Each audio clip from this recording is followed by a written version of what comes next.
কিশোর কবি সুকান্ত ভট্টাচার্যের লেখা কবিতা চিরদিনের। এখানে বৃষ্টিমুখর লাজুক গায়ে এসে থেমে গেছে ব্যস্ত ঘড়ির কাঁটা। সবুজ মাঠেরা পথ দেয় পায়ে পায়ে, পথ নেই তবু এখানে যে পথ হাঁটা। জোড়া দিঘি তার পাড়েতে তালের সারি, দূরে বাস ছাড়ে আত্মদানের সাড়া। পচা জল আর মশাই অহংকারী, নীরব এখানে অমর কিষাণ পাড়া। এ গ্রামের পাশে মজা নদী 12 মাস, বর্ষায় আজ বিদ্রোহ বুঝি করে। গোয়ালে পাঠায় ইশারা সবুজ ঘাস, এ গ্রাম নতুন সবুজ ঘাগরা পরে।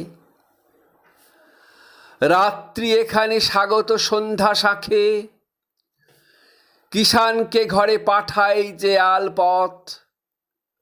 বুড়ো বটতলা পরস্পরকে ডাকে, সন্ধ্যা সেখানে জড়ো করে জনমত।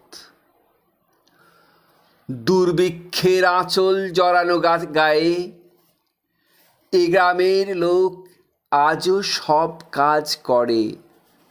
কৃষক বধূরা ঢেকিকে নাচায় পায়ে, প্রতি সন্ধ্যায় দীপ জ্বলে ঘরে ঘরে।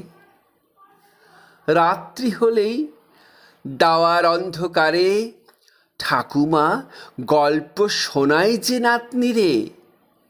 কেমন করে সে আকালেতে গতবারে চলে গেল লোক দিশাহারা দিকে দিকে।